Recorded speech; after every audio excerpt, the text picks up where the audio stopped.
8h09 em Campos, de volta no oferecimento dos laboratórios Plínio Bacelar, Clínica Proteus e Dedumas Baterias, com mais um Folha no Ar. E hoje tenho o prazer de receber o deputado federal Chico D'Angelo ao vivo conosco aqui no Folha no Ar. Aloysio, voltamos com você. Eu vou fazer uma última pergunta em relação aos assuntos do bloco anterior, feitos aqui no grupo de WhatsApp do blog Opiniões do Folha 1 e do programa Folha no Ar.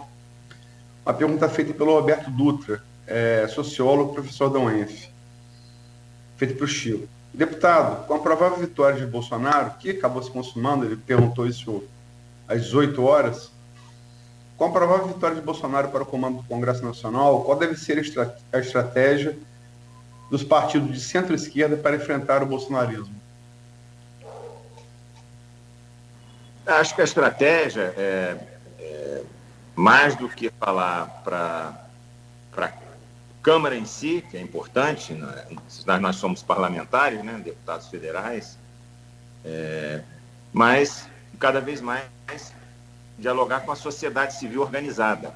Acho que essa preocupação de cada parlamentar, do campo democrático, popular, tem que se intensificar, porque há e a votação mostrou isso, e isso veio na onda da votação do Bolsonaro. Há uma maioria de parlamentares na Câmara de ideário bastante conservador, né? Não diria nem liberal. Acho que é um segmento grande de parlamentares assim, de ultradireita que foram eleitos na última leva do bolsonarismo, com teses e bandeiras completamente ultrapassadas do ponto de vista social, do ponto de vista da vida humana. Então, eu acho que nós, do campo, como ele falou, mais de centro-esquerda, temos que fazer o trabalho interno, resistir na Câmara às pautas conservadoras, mas cada vez mais também falar para fora da Câmara. Como eu disse no começo, acho que há um descolamento da Câmara dos Deputados da sociedade. Acho que a sociedade está com demandas incríveis aí de ordem econômica, de ordem sanitária, de questão da vacina, e nós vamos ter que cumprir esse papel, falar dentro da casa, dentro da Câmara, mas mais do que nunca voltar a ter um trabalho junto ao conjunto da sociedade brasileira, a sociedade civil organizada, as instituições, a OAB, a ABI, enfim, o movimento sindical, enfim, as universidades, o mundo pensante do Brasil, que reflete, que quer que o país saia dessa situação triste que está vivendo. E os Estados Unidos, eu acho que é um pouco exemplo do que ocorreu lá, do que pode ocorrer aqui, quer dizer, de você ter a vitória do Biden, ela, de certa forma, mostrou que esses cenários de ultraconservadorismo e que a gente está vivendo, inclusive, aqui no Brasil, aliás, é a referência do Bolsonaro, acabaram de ser derrotados nos Estados Unidos. Então, acho que fruto de uma grande aliança que vai ter que ser feita em 22 para a gente derrotar essa visão. Então, essa é a minha resposta ao amigo que fez essa pergunta aí. Roberto Dutra. Roberto. Ainda em relação ao bloco anterior, para a gente encerrar, você lembrou que o auxílio emergencial, falou algumas vezes, ele se encerra agora em fevereiro.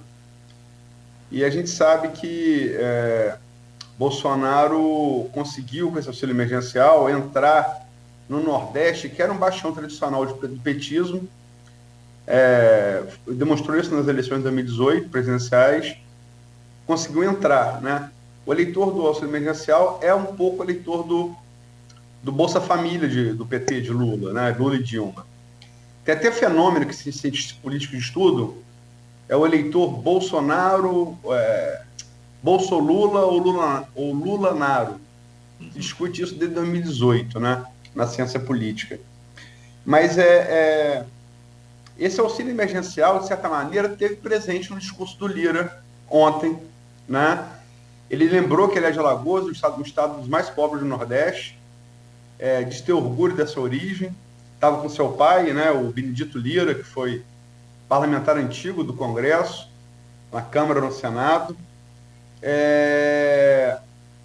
Você não acha que o Centrão deve insistir com o governo federal nessa pauta do auxílio emergencial e nesse ponto específico contar com a ajuda dessa centro-esquerda?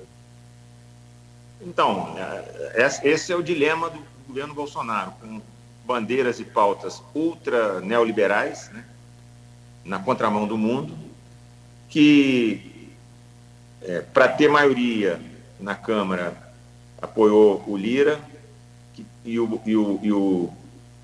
o Centrão, que tem as suas contradições, que se elege muito com pragmatismos dentro da máquina e também com emendas, mas que sabe da importância, que trabalha a questão da sociedade, da importância que tem a socorrer a população mais humilde. Então, nesse aspecto, essa contradição do governo Bolsonaro, que foi eleito com uma agenda ultra neoliberal, com o posto Ipiranga. Nós vamos resolver o problema, não tem nada público, acaba com todas as universidades, privatiza tudo.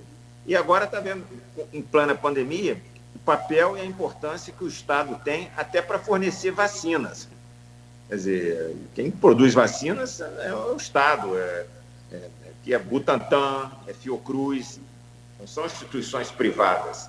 A gente está tendo vacina porque existem instituições públicas. Essa dicotomia que o Bolsonaro fez entre economia e saúde pública, o Centrão agora vai ter que desfazer todo o discurso desse setor do governo Bolsonaro que defende, junto com Guedes, que a economia ultra neoliberal, quer dizer, o capitalismo selvagem, ou vai ter que ter a leitura de que é o que a gente defende e defendeu, como o Bolsonaro não queria ajuda emergencial. Foi aprovada na Câmara, os setores até do centro, do famoso Centrão, votaram com a gente na aprovação da ajuda emergencial. Então, eu acho que essa é uma contradição que está posta.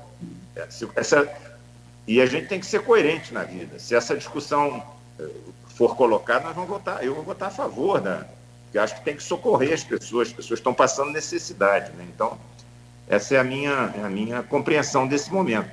E enfatizar aí o que você falou, só para concluir a resposta, do meu irmão querido na cidade, o Luciano, que é a minha referência aí na política, meu consultor mora aí nos movimentos que faço aí, não só em Campos, mas em toda o norte e noroeste do estado. O Luciano D'Angelo é uma referência ética, moral, política, enfim, que eu tenho muito orgulho de dizer que é a pessoa com quem eu pego as orientações de quais as minhas movimentações e tudo que faço aí. Eu tenho muito orgulho dessas questões que eu coloquei de emendas, algumas muito pequenas, mas muito emblemáticas. Por exemplo, uma que foi uma exigência do Luciano, uma emenda para catador de lixo que eu coloquei, que recolhia o lixo de papelão em carrinho de mão, e eu coloquei uma emenda para a compra de 3 veículos para a cooperativa deles, e que o recurso chegou, e que foi uma cobrança do Luciano, quer dizer, mostrando, assim como ele se preocupa com a universidade, com o Instituto Federal, ele quer, e ele conhece a realidade lá do catador de lixo, e eu coloquei uma emenda, estou dando esse detalhe para mostrar a grandiosidade da visão do Luciano D'Angelo em relação fora as emendas que coloquei, Hospital Alvoravim, quase praticamente todo ano, na própria Santa Casa, enfim. Então, eu quis falar isso porque você falou na figura do Luciano, que me é muito cara. Luciano, eu acho que é a figura cara para todo mundo que, de certa maneira, ou como político, ou como jornalista, está na política de Campos da região nos últimos 20, 30 anos, né? E antes educacional, né? O primeiro reitor eleito da então Escola Técnica Federal, né?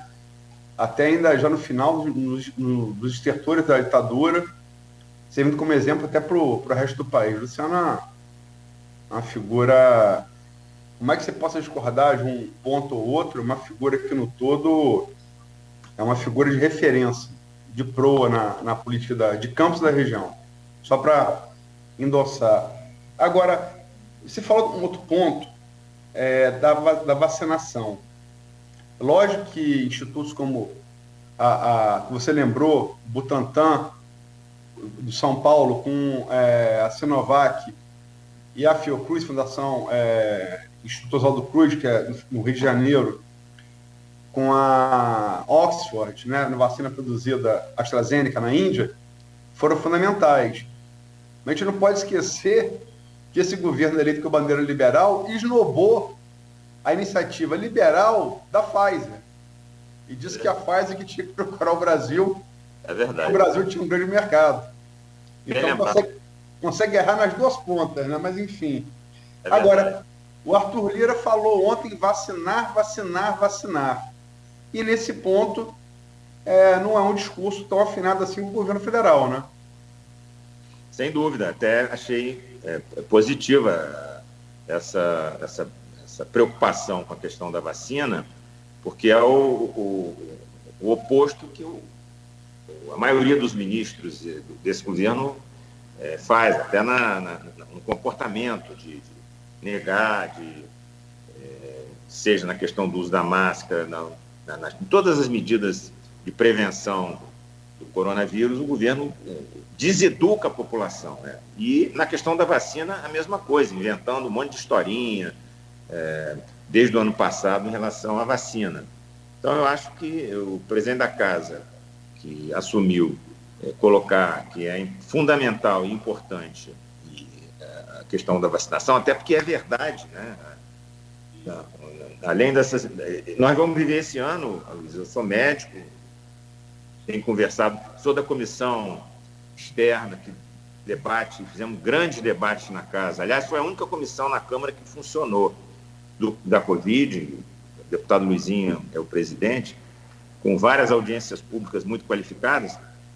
Nós vamos viver um ano muito complicado, fruto de uma compreensão desse governo no ano passado, quando explodiu a pandemia, de uns sucessivos erros até agora, errando sucessivamente na forma de entender o problema. Era gripezinha, não sei o quê. Trabalhou contra um planejamento geral para enfrentar a pandemia o período todo. Quer dizer, troca de ministro, agora com um ministro completamente que desconhece o Sistema Único de Saúde, um militar, de certa forma, mancha a imagem das Forças Armadas, quer dizer, um general de carreira, assumiu o Ministério da Saúde, diz que nunca tinha ouvido falar em SUS. Então, da ativa, né? Da ativa. Então, assim, é muito ruim isso. Acho que, independente a gente tem que lamentar isso que está ocorrendo, talvez no momento mais grave de saúde pública, perdendo colegas, amigos, familiares, e ter uma condução tão equivocada. Eu diria que é a pior condução. Isso a pesquisa já mostrou. O Brasil é o país que tem a pior condução no enfrentamento a essa pandemia, sob todos os aspectos mesmo da gestão pública da saúde mesmo. Felizmente existe o SUS.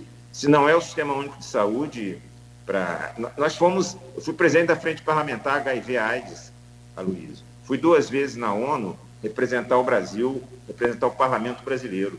E me emocionei em ver o quanto o Brasil era respeitado. Fiquei uma semana em Nova York, 2 vezes, sendo tratado com respeito pela comunidade mundial por causa do programa exitoso que iniciou lá com o Fernando Henrique, o programa de enfrentamento à AIDS. Esse governo... A patente do AZT, né? José Serra. O governo desmoralizou a política de vacinação, nacional de vacinação do país. O Brasil sempre teve um desempenho muito bom nisso. Destruiu. O governo Bolsonaro destruiu vários programas exitosos na área da saúde. Eu, como médico e membro da Câmara, lamento profundamente isso que está acontecendo em várias áreas da saúde e agora mais ainda na questão da Covid-19. Chico, você começou a traçar um perfil uma avaliação do legado do Rodrigo Maia, e eu falei que era para esse bloco. Então, como parlamentar fluminense, né, qual a avaliação desse legado de Rodrigo Maia? Qual o futuro dele? O que você acha que vão ser as consequências no mandato de Arthur Lira nesses próximos 2 anos para o estado do Rio de Janeiro? Então, eu acho que o Rodrigo Maia sai com uma derrota fragorosa, né, para quem é presidente da casa, um período todo que ele teve de exposição pública, de condução da Câmara, de vitórias para presidente esmagadoras, ele sair pela porta dos fundos. Ontem um parlamentar dizia no plenário, conversando, e o Rodrigo Maia, em poucos dias, em poucos meses, né, nesse processo eleitoral, conseguiu, de certa forma, destruir tudo que ele construiu de alianças, de pactos dentro da casa, e vai para uma derrota dessa magnitude. Então, eu acho que foi muito ruim para a figura dele. Agora, nós temos que reconhecer, em vários momentos, como foram, por exemplo, essas votações importantes, ele que defende uma visão econômica ultraliberal, ele compreendeu que a votação da emenda emergencial, de socorrer a população mais necessitada do Brasil, era importante. Quer dizer, teve divergências na época com Guedes, quer dizer, e foi aprovado. Né? Então, ele teve momentos em várias votações importantes da casa, eu discordando ou concordando, que ele teve um papel muito relevante na questão de pautas ultraconservadoras que eram postas ali, que ele teve o bom senso de não deixar que esse setor ultraconservador, ultradireita, aprovasse determinadas pautas dentro da casa.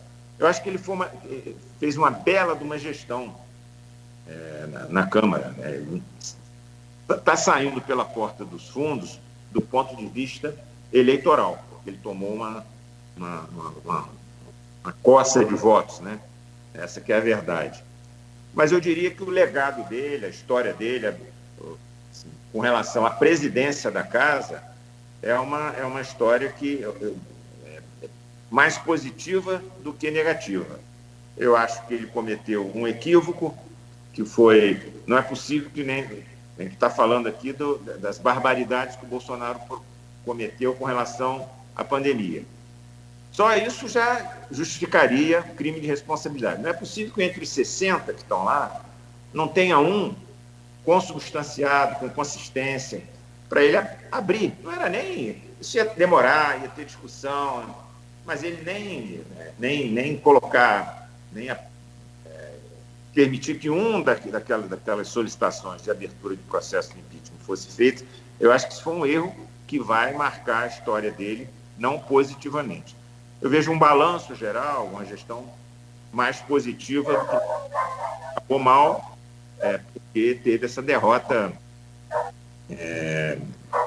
fragorosa ontem à noite, fruto da pressão do governo federal, acho que provavelmente ele implodiu após esse problema do DEM. Acho que o DEM implode, acho que muito pouco provável, acho eu, o Rodrigo permanecer no DEM. Acho que o DEM rachou ao meio, rachou de uma maneira bastante... O presidente da Câmara, de um partido, lança um candidato e não tem apoio do próprio partido, isso se tornou insustentável. Isso vai ter reflexo em 22, porque o DEM tem prefeituras, tem a Prefeitura do Rio, tem a Prefeitura de Salvador. Acho que essas questões todas estão colocadas aí e vão ter reflexos políticos, essa derrota do Rodrigo Maia, por conseguinte, o racha do DEM, né?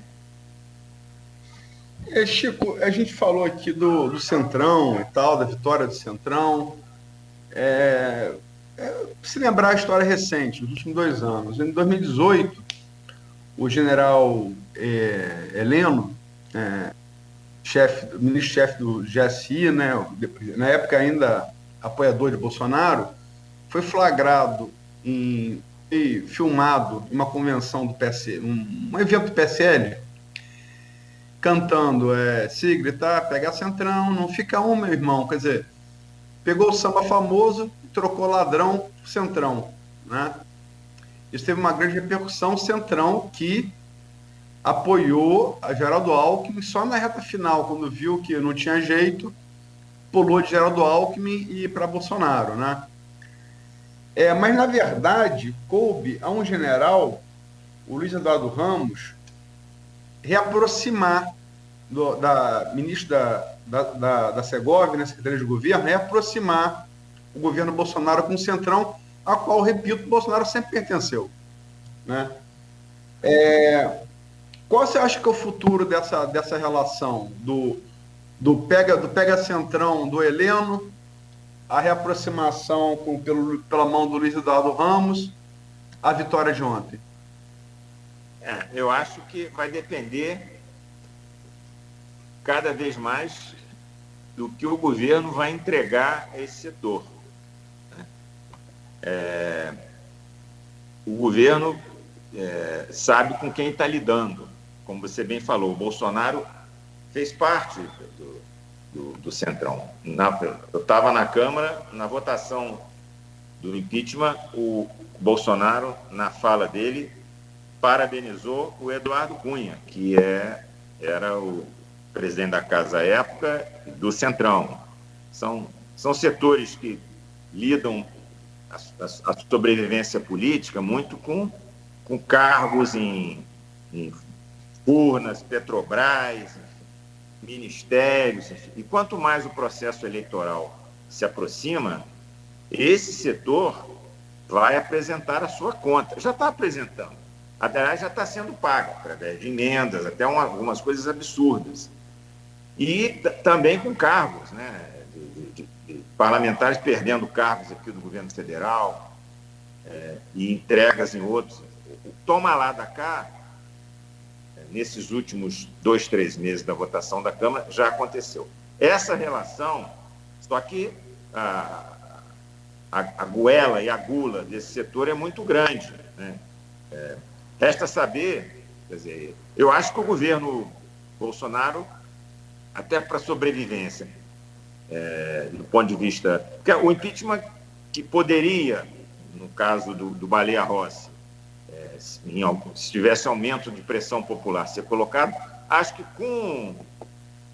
com a eleição do Lira, isso praticamente foi descartado. A não ser que tenha um cenário político que acho pouco provável, de mobilizações populares muito grandes, que não ocorrerá, né? Será muito pouco provável isso acontecer, porque nós estamos em pandemia, quer dizer, não é permitido aglomeração.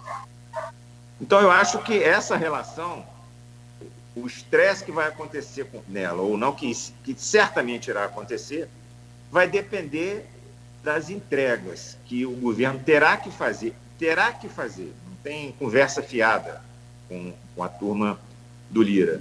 Nos espaços do governo, como o governo está muito militarizado, é muito militar, o Ministério da Saúde, enfim, vai ter que fazer entregas, seja em espaços do Ministério, seja em emendas, seja...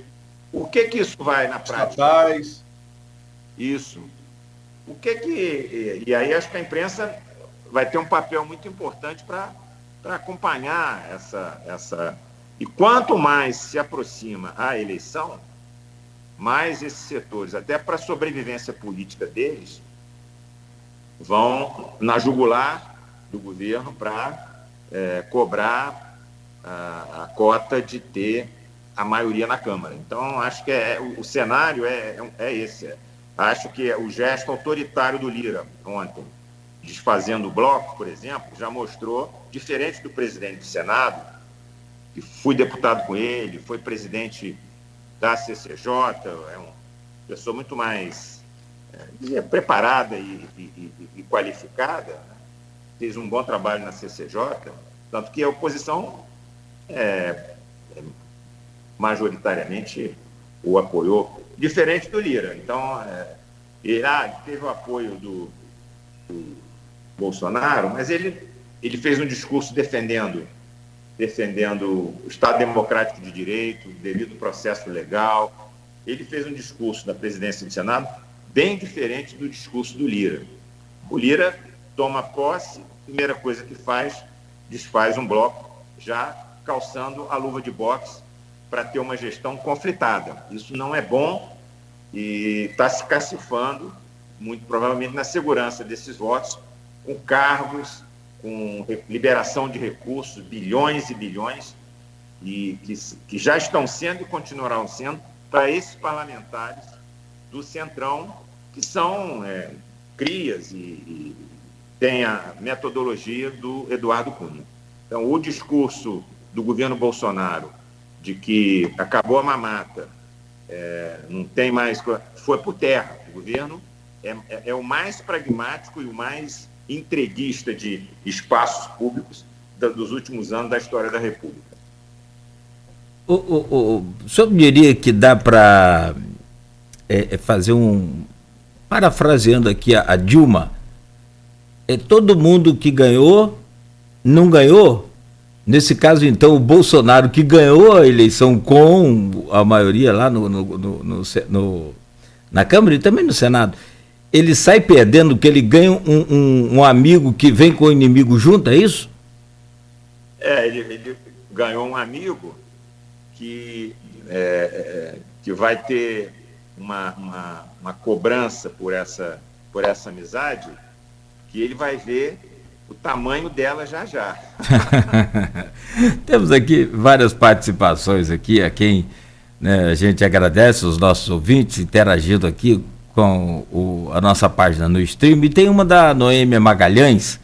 Bom dia a todos, bom dia ao grande deputado Chico, grande orgulho de tê-lo como representante, né? O 5º Distrito clama por representante desse calibre e venha nos visitar, está fazendo um convite ao senhor, venha nos visitar, somos da agricultura familiar, atingidos pela desapropriação pelo Porto e pelo Estado. Noêmia Magalhães está fazendo esse convite ao senhor aí. Só para lembrar que o 5º Distrito corresponde ao Açu lá em cima da Barra, né? Sim. Então está feito o convite aí, tá certo, deputado? Na hora que o senhor puder... Carla lá, ela sabe. Ouvi? Desculpa, perdão. Eu tenho ajudado bastante a prefeita Carla lá, São João da Barra, colocado bastante recurso, bastantes emendas lá, enfim, em várias áreas, muito na área da saúde, enfim. Mas o 5º, Chico, é onde Carla tem menor, assim, ela tem uma densidade eleitoral muito grande, provou nessa eleição, sim. Mas o 5º, por insatisfação com a desapropriação que a Noêmia se queixa, é um motivo de Carla ter mais resistência ali no 5º do que em outros. Entendi. Entendeu? E um grande produtor do município. Grande, né? Produz sim. Ali uma série rural, de... né? Produtor rural. Sim.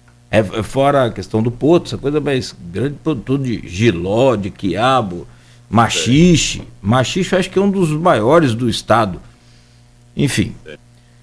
Bom, são 8h38, nós podemos fazer um rápido intervalo, ligeiro mesmo, bem curto, para que a gente volte e faça o último bloco deste programa, ainda com o deputado Chico D'Angelo ao vivo conosco aqui no Folha no Ar. Oferecimento dos laboratórios Plínio Bacelar, Clínica Proteus e Dedumas Baterias.